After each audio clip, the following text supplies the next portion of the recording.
días, Moisés. Muchísimas gracias a todos por la invitación.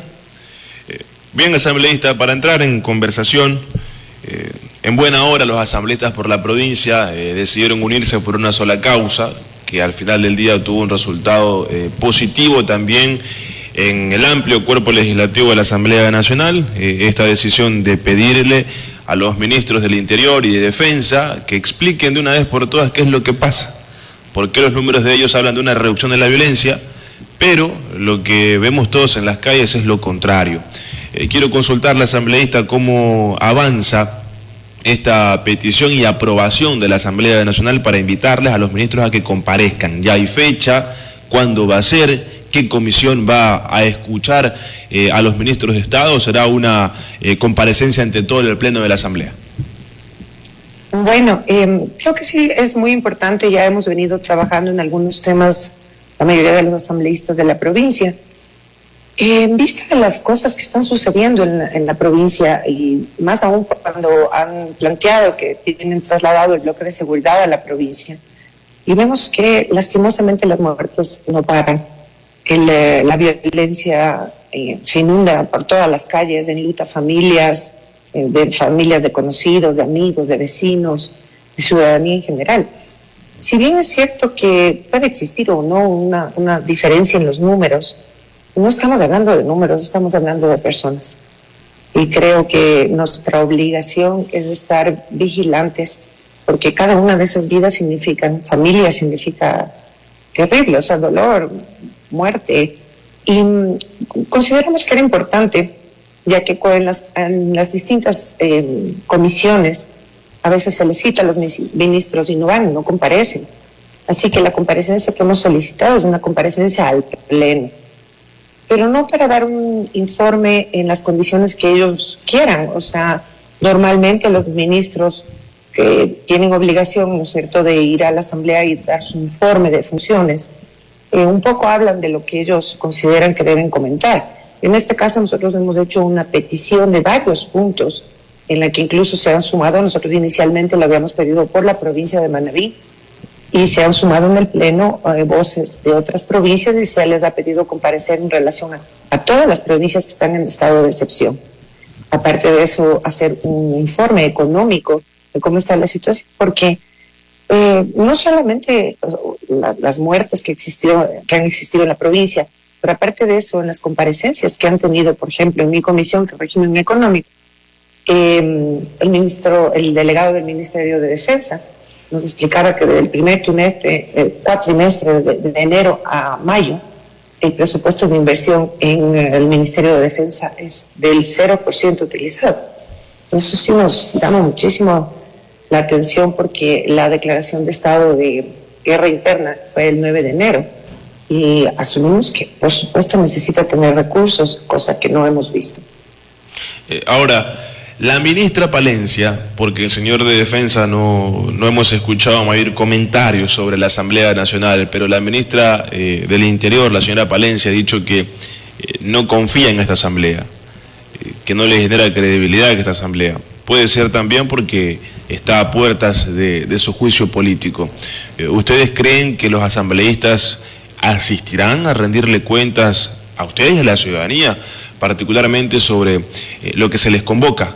Y cómo toman también desde la Asamblea estos criterios que emiten los distintos ministros de gobierno sobre la imagen institucional de la Asamblea Nacional.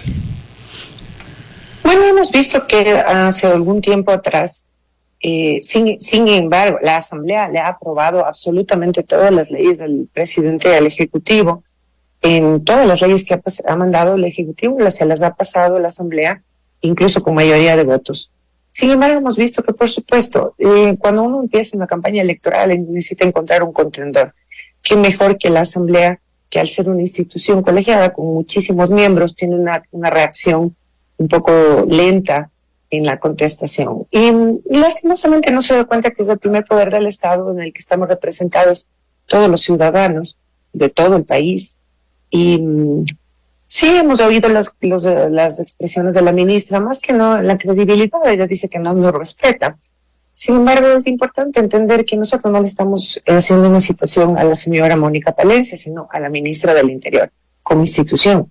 Entonces, independientemente del respeto o no, nosotros consideramos que es importante que puedan rendir cuentas, no a nosotros en la Asamblea, sino al pueblo ecuatoriano, y explicarle exactamente cómo están articulado el plan. Porque más allá de las cifras, la seguridad nosotros consideramos que es un problema integral que se debe tratar en todos los ámbitos del Estado como tal. Todas las funciones del Estado deben estar coordinadas para trabajar por este tema, y así también desde el lado del Ejecutivo, desde todos los ministerios, absolutamente todos coordinados, y también los gobiernos autónomos descentralizados, involucrar a la empresa privada, involucrar a los ciudadanos, porque el problema de la seguridad es transversal a todos y necesitamos buscar soluciones, más allá de un diagnóstico que asumo que ya lo tendrán, y justamente para eso hemos llamado, porque me imagino que en base a ese diagnóstico podrán haber elaborado ese plan de seguridad para ver si es cierto que tienen ese plan de seguridad, y sobre todo para ver en qué todos podemos colaborar.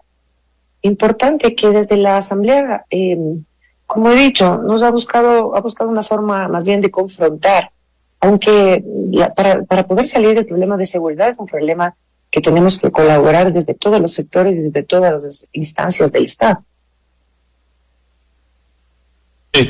Los números de este fin de semana. Hemos visto cómo nuevamente en Durán, cómo nuevamente en Los Ríos, los números de fallecidos no cesan. En Puerto Viejo el fin de semana 2, en una parroquia del cantón Rocafuerte 3 el fin de semana, en Sosote para especificar. Esos son los números que cada fin de semana tenemos en el país, que siguen siendo alarmantes.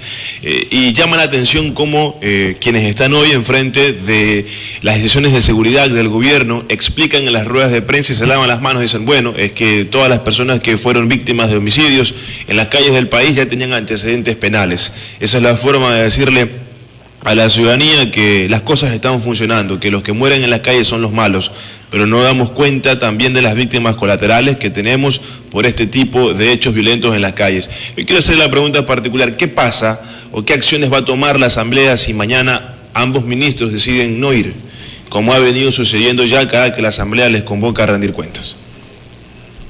Bueno, le comento que como es una decisión del Pleno y de mayoría en el Pleno, tienen obligación de asistir. O sea, podrían no asistir una primera vez, una segunda vez, y lastimosamente la ley establece que deberíamos hacerlos llevar a la Asamblea.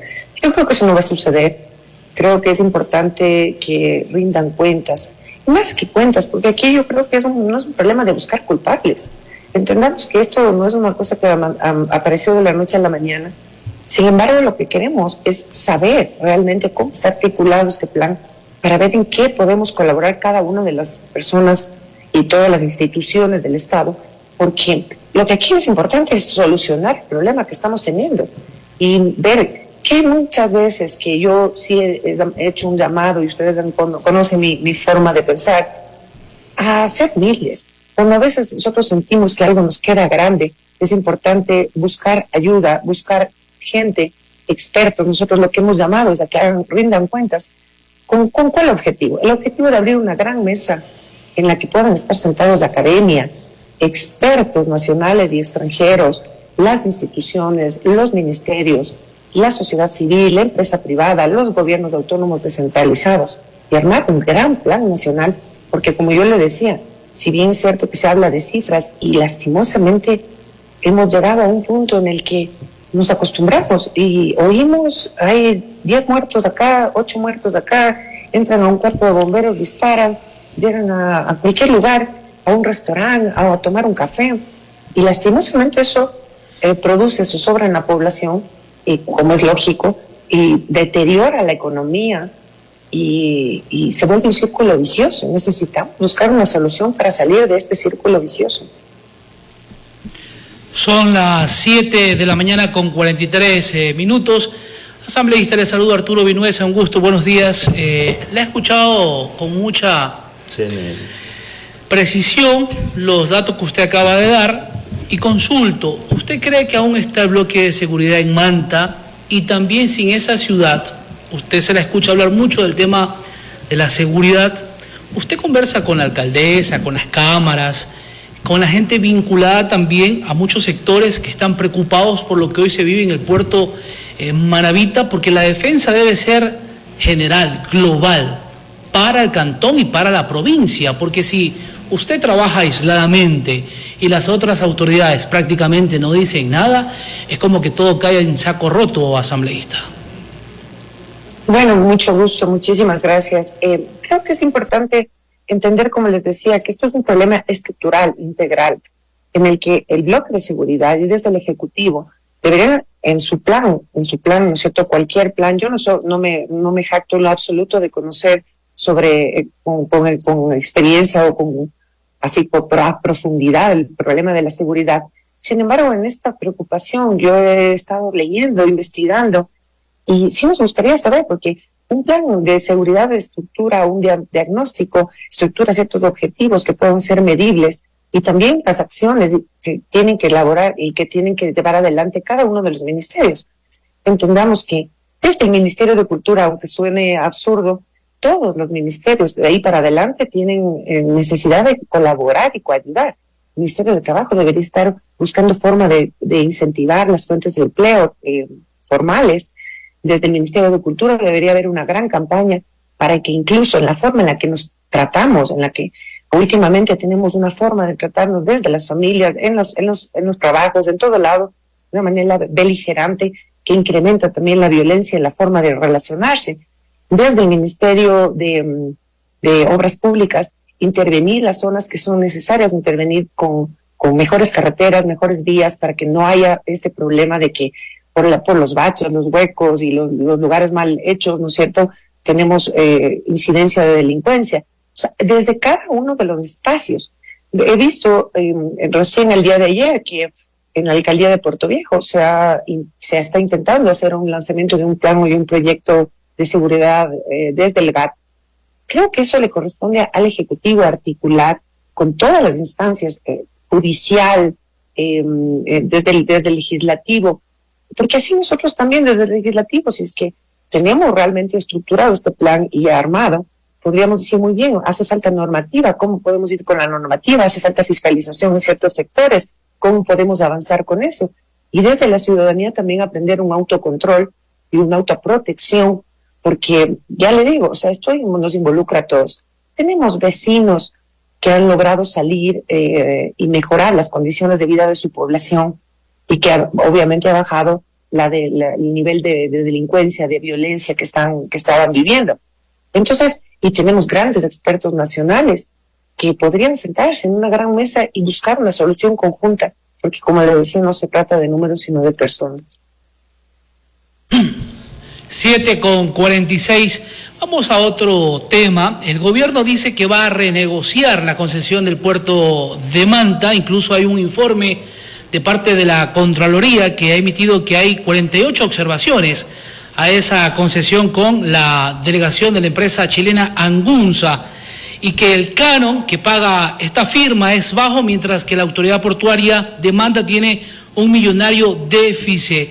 ¿Cuál es su lectura? ¿Está de acuerdo con esa renegociación, asambleísta? Prácticamente usted vive en Manta, conoce más el tema. ¿De acuerdo con esa renegociación o cuál podría ser una alternativa allí? Bueno, sí, consideramos que sí es importante una renegociación. Más allá de la renegociación en sí, es más bien por la seguridad jurídica que nosotros enviamos un mensaje como país. Cuando nosotros hacemos un contrato internacional, es importante respetar los términos de ese contrato, porque eso también a los inversionistas extranjeros les produce seguridad al momento de invertir en el país. Creo que sí era importante renegociar el contrato. Hay que entender las condiciones en las que se negociaron el contrato en ese momento, y me imagino que por eso llegamos a esa forma de contrato, que acuérdense que estábamos saliendo de un terremoto en donde las instalaciones del puerto estaban despedazadas. Entonces, yo creo que cada cosa tiene su momento y su tiempo, y creo que sí nos demoramos mucho en una renegociación, pero en buena hora yo realmente veo con buenos ojos, más allá, ya le digo, del contrato en sí, más allá de eso, sí es mandar un mensaje en el sentido de que aquí se respeta la ley y que tenemos seguridad jurídica para las inversiones, tanto nacionales como extranjeras. Señora María Mercedes, R. Lucho Andrade la saluda. hablando de esta renegociación. A mí me parece que es saludable que se renegocien las cosas, para empezar. Lo que pasa es que hay grupos de Manta, grupos económicos de Manta, que no están de acuerdo con nada, ¿no es cierto? Pero una de las alternativas es que estos grupos económicos, entonces, cojan el puerto de Manta, hagan una asociación y trabajen en el puerto de Manta, ganen dinero, pero que lo hagan. Pero el de estarse oponiendo a cada concesión que se pueda hacer del puerto de Manta no le hace bien a Manta. Y eso lo tiene como trancado a Manta, porque la misma concesionaria dice, oye, me pueden botar de aquí, yo no sé qué hacer, o qué sé yo, ¿no? Entonces, ese es uno de los problemas que tienen, que no se ponen de acuerdo al interior de Manta cómo resolver el problema. El segundo problema, yo veo que ahí hay dos puertos, ¿no es cierto? El puerto de Agunza, que lo administra Agunza, que le brinda servicio incluso a la flota pesquera de Manta, ¿no es cierto? Cobrando lo mismo que le cobra la autoridad portuaria, porque no es que le cobra más. Segundo, Manta se ha transformado en un puerto, creo que es de aceites, granos y vehículos. Esos son los ingresos que tiene el puerto de Manta. Porque es muy difícil competir con los otros puertos, como los de Guayaquil y el de Pozorja, porque nosotros no tenemos carga de regreso. Yo les ponía un ejemplo. Si una persona se quiere ir de Puerto Viejo o de Manta ir a vivir a Quito, el carro le dice, le cobro $300 por llevarle sus cosas. No, señor, es muy caro, usted le dice, pero señora, yo voy a venir vacío. Pero si yo logro conseguir carga, ya no le voy a cobrar 300, sino que le cobro 150 o 180. Lo mismo con los barcos. Si el barco no va a llevar carga desde Manta, tiene que cobrar más. Entonces no es negocio para los barcos ingresar a Manta. Esa es la verdad. Don Lucho, un gusto saludarle. Sí, creo que es importante entender lo siguiente. Más allá, como yo le decía, de las opiniones, porque por supuesto hay opiniones contrarias a que debería darse por terminado el contrato de concesión, creo que es importante entender que es un puerto que está funcionando bien, y que de una u otra manera, mire que no hemos tenido, ahora que hay tanto se habla de problemas de narcotráfico, etcétera. El puerto no ha tenido ese problema, no tiene ese tipo de inconvenientes. Por eso creo que es importante que se haya renegociado en mejores condiciones para el país, pero también tenemos que entender que cualquier persona y cualquier empresa está abierta me imagino que el país estará abierto a la posibilidad de una concesión, pero hay que hacer los planteamientos en el momento y en el oportuno, porque esa es la única manera en la que se puede tomar una decisión. Pero dar de baja permanentemente contratos es un mal mensaje para el país, para las inversiones. Es muy, muy mal mensaje, porque ¿quién quiere invertir si cada año, cada 2 años, le van a cambiar las condiciones? Entonces, eso es importante entender, que necesitamos seguridad jurídica en el país, necesitamos empezar a respetar las leyes en el país, y desde el gobierno, pues, desde las cabezas hacia abajo, porque también es un problema de, como yo le decía, de ejemplo. ¿Por qué no somos competitivos en el caso de la exportación? Nosotros nos hemos convertido en un puerto importador, más que exportador, porque lastimosamente no nos hemos puesto de acuerdo. Yo creo que toda la carga que sale, por ejemplo, de la industria tunera, que sale por Guayas, podría salir por Manta. Sin embargo, no se han logrado poner de acuerdo como para poder... los barcos van donde haya carga, y los barcos llegan cuando hay la carga suficiente para que les pueda rendir, ¿no es cierto?, económicamente. Lastimosamente, aunque no crea, a la industria atunera significa un costo elevado, porque tienen que trasladar su carga desde la provincia hasta Guayas para poder sacarla. Creo que eso incrementa bastante sus costos en transporte, y más ahora que va a haber un problema y una diferencia en la gasolina y en todos los aspectos. Entonces, creo que ahí más bien es una falta de organización de las asociaciones y de los grupos, de los empresarios en Manavitas, que sí podrían a lo mejor comprometerse a poder enviar la carga por manta y así empezar a sacar contenedores desde el puerto.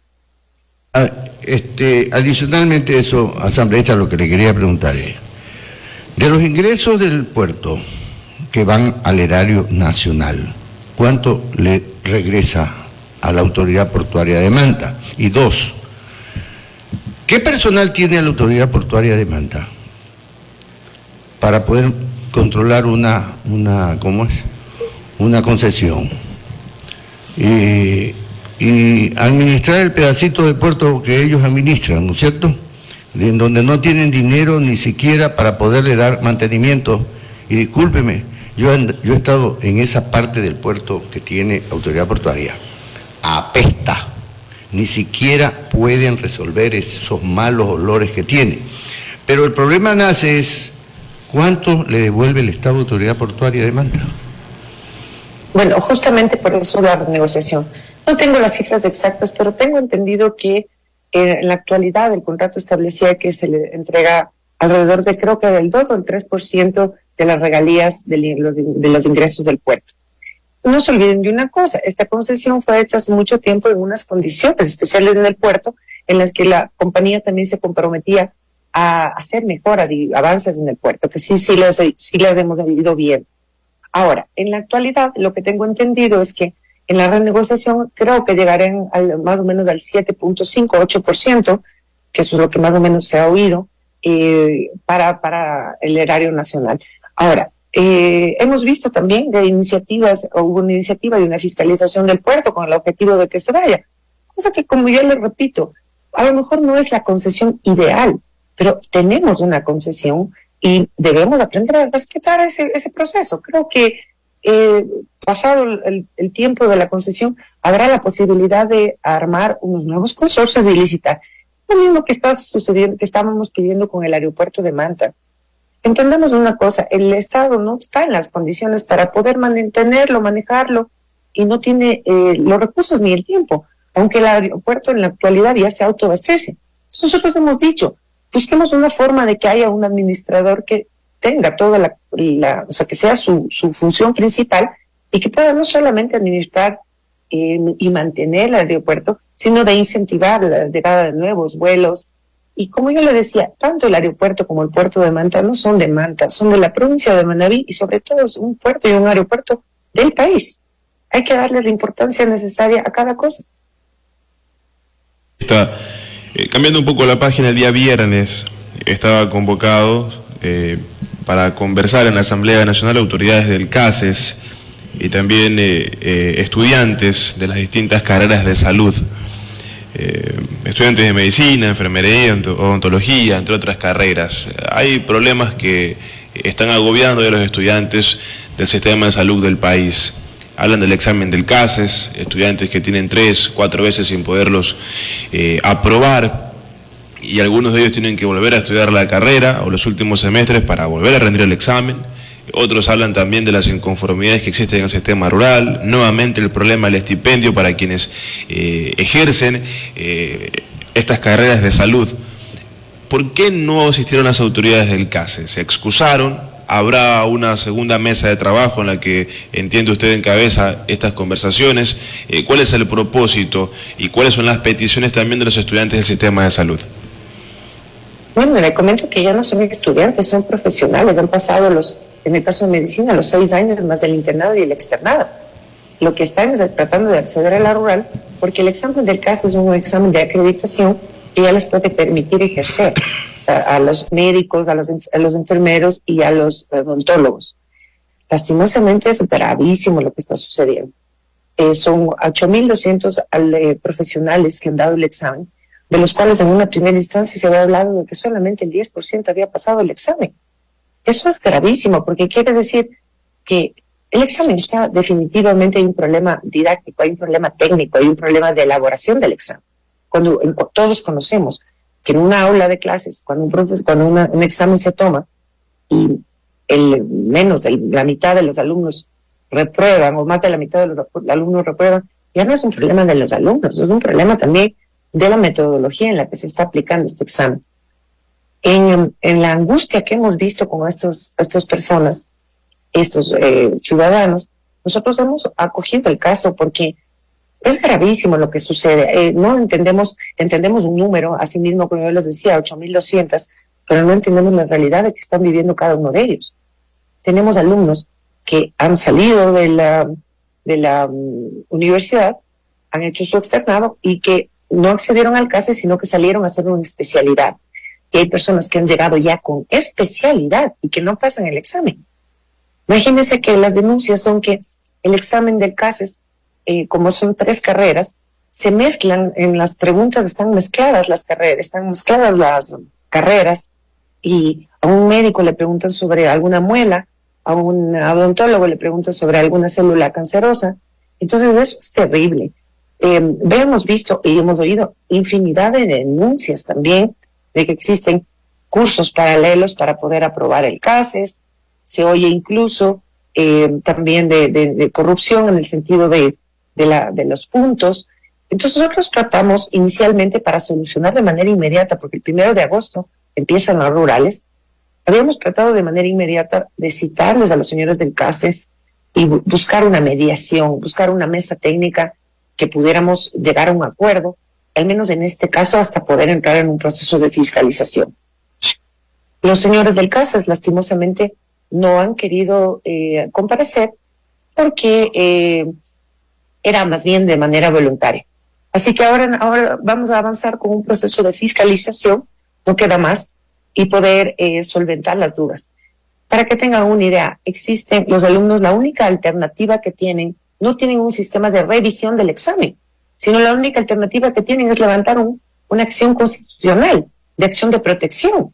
Entonces se llenan de acciones de protección cuando hemos visto todos, y yo he sido testigo de que hay inconsistencias y gravísimos problemas con la elaboración y la ejecución del examen. 8 en punto de la mañana. Le queremos agradecer al asambleísta por su comparecencia vía Zoom en esta entrevista con Radio Capital. Gracias por la gentileza brindada, asambleísta. Les agradezco mucho, siempre es un gusto y un saludo para todos. Esperamos tener una excelente semana.